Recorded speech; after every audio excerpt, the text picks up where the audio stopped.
I'd like to take a step back right now and look at some of the most important concepts underlying this course. In fact, really one important concept, argumentation.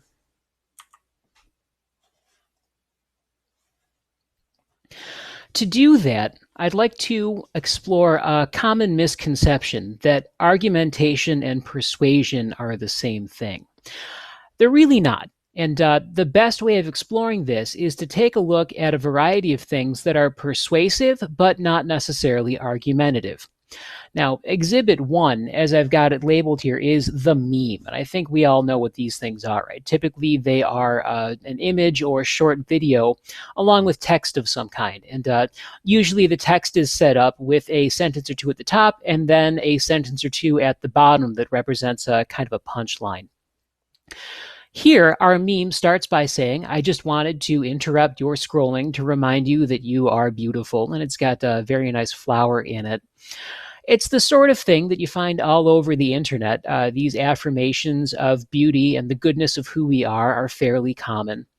What makes the meme humorous is the way that the bottom punchline works, where it says, also, GM or genetically modified crops are safe and vaccines don't cause autism. So, what the meme is doing here is playing on our expectations and having us read something that we don't expect at the bottom. Now, I mentioned that this is exhibit one of something that's persuasive rather than argumentative, in that it would persuade someone who already believes this to believe it even more strongly. And it would do so by virtue of its humorous appeal to its audience. Right? So, exhibit one, memes, not argumentative per se, but persuasive, generally speaking, to those who already thought that way. Exhibit 2 is propaganda, and as you can see, I've got a piece of Nazi propaganda from World War II on this slide. In this case, again, we've got something that is persuasive rather than argumentative. My German is a little bit rusty, but I believe what this says is the German students work or struggle, that's what Kampf means, for the Führer and the people. Now, we have an image of the only acceptable German student on the propaganda itself. Notice that this person is very well built, thin. We've got kind of the wasp waistline going on. And you better believe that if we could see the irises of his eyes, he would have blue ones. In this case, again, this is persuasive to those who already believed it, those people being the Nazis. Also, this has one of the most important characteristics of propaganda. It only allows for one thing to be true or for one belief. There is no room here for any other belief than this image of the ideal German. A third example is the lawn sign, and rather than getting overtly political, instead, I've chosen an example of a lawn sign that's supposed to be humorous here, although I'm not sure how humorous I find it. In this case, again, it's persuasive rather than argumentative, but really the only person who's going to react positively towards this is the one who also agrees that really politics right now aren't nearly as important as we make them out to be, right? Thus, we have the lawn sign that supports the giant meteor that would just end it already by killing us all. Personally, I am of the opinion that politics are the most important they've ever been, but for somebody who is perhaps overwhelmed by the current political situation, it's easy to see the way that they would be supportive of the giant meteor in 2020. Now, don't worry, I've got both sides supported here. Again, I'm not interested in taking sides. The one of these that would seem to be the most overtly argumentative is the campaign flag, although I'd argue that it is instead the most overtly persuasive. Right now, there is probably no topic more divisive to the American people than that of the presidential election. So, this exhibit, even more than the others, is simply persuasive to the person who already thought it, and perhaps the other people who already thought this way but had not yet seen the flag. And that holds just as true if we're looking at the Biden flag, too. Whether in terms of Trump, someone believes or not that America is great, and someone believes or not that promises were made and promises were kept, whether or not someone who supports Biden believes that experience matters, believes that Biden has that experience, and believes that Biden is the right person for the job. Either way, all of these are beliefs that we would already have to have if the flag is going to appeal to us. It's not as though either flag is going to give us all of that information as a way of helping us to understand and accept its viewpoint. So, having looked at 4 examples of things that are not argumentative, we now have a good idea of what it means to be not argumentative or persuasive. And really, what I've done is just talk about the opposite of all of the statements you can see on this slide. Argumentative means the presentation of information we didn't already have. And of course, all the examples you've just seen didn't have the room for that information. There were formats that couldn't contain it.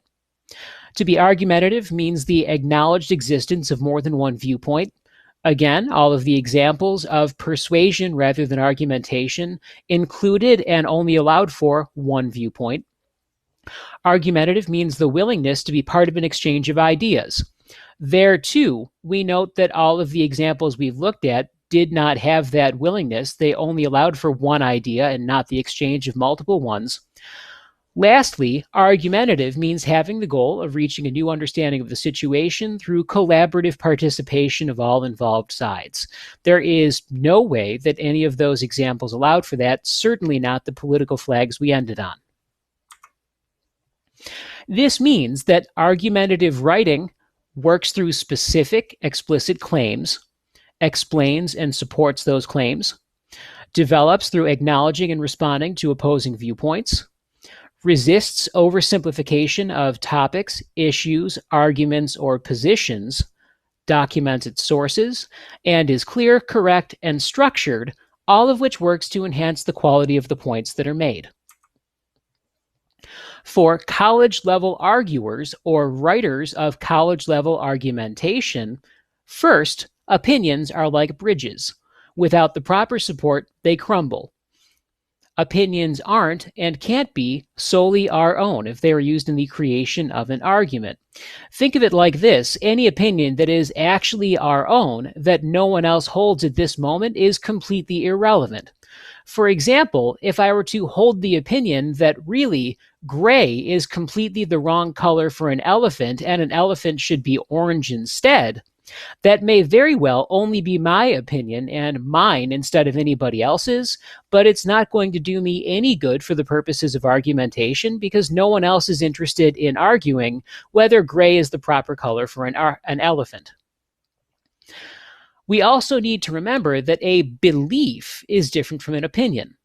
Presenting a belief as an opinion chills discussion and doesn't lead anywhere because it doesn't leave room for the exploration of that belief. What this means is that the single thing we have to avoid is the "it's only an opinion, but."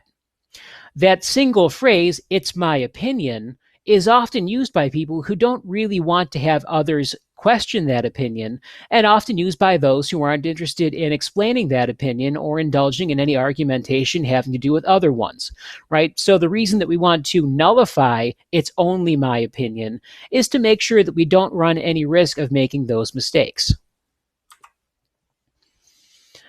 This leads us then to a consideration of how we represent ourselves in argumentative writing.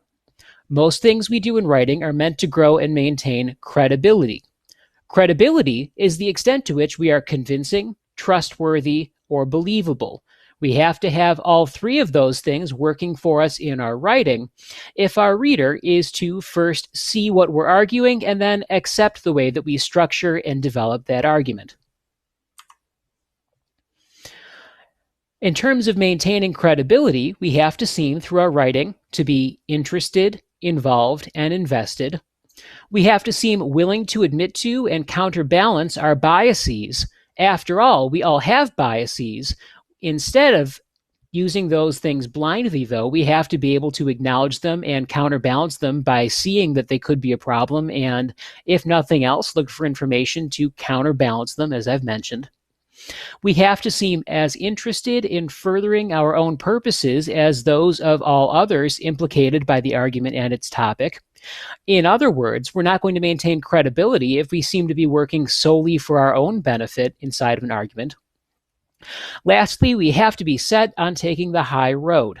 We have to avoid unfair attacks and be committed to remaining honest and accurate. In short, we can't be the shady used car lot guy. The single experience that always comes to mind for me when I'm talking about credibility is one of the first times I ever had to buy a used car. My wife and I needed a new one as we'd been in an accident, and as a result, we didn't have a lot of time to do it. I ended up at a dealership that seemed reputable enough. Our salesman was nice, and the car at the time seemed okay. I was just about to go and finish the transaction when I was told that I had to sit with the sales and finance person. I sat down, and in the course of the next hour was bombarded by lots and lots of things that this person wanted me to buy, one of which was an extended warranty.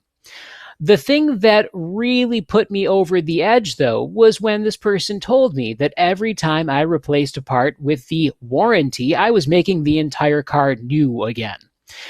That doesn't make any sense. At best, we all know that we are possibly keeping something up or keeping it in the right condition, but that's upkeep. There's no good way of making something newer unless we had a magical device that could take us back in time. Needless to say, that person had so compromised his credibility that I was no longer interested in listening to anything he had to say and was instead just trying to get out of that room as fast as possible. Like I said, we can't be the shady used car lot guy. Now, I'd like to offer you an example of what is a really fine balance. That is, a set of assertions that are all talking about roughly the same issue, but not quite succeeding in having an argument. Notice that Speaker 1's take on the question of learning in a COVID-19 world is the simplest. Speaker 1 simply says remote learning is the best option. Now, there's a problem here. The only space that's left in responding to this speaker is yes or no. There's really not a lot of room here for an exchange of ideas, and as a result, this isn't going to be a good way of either beginning or continuing an argumentative exchange.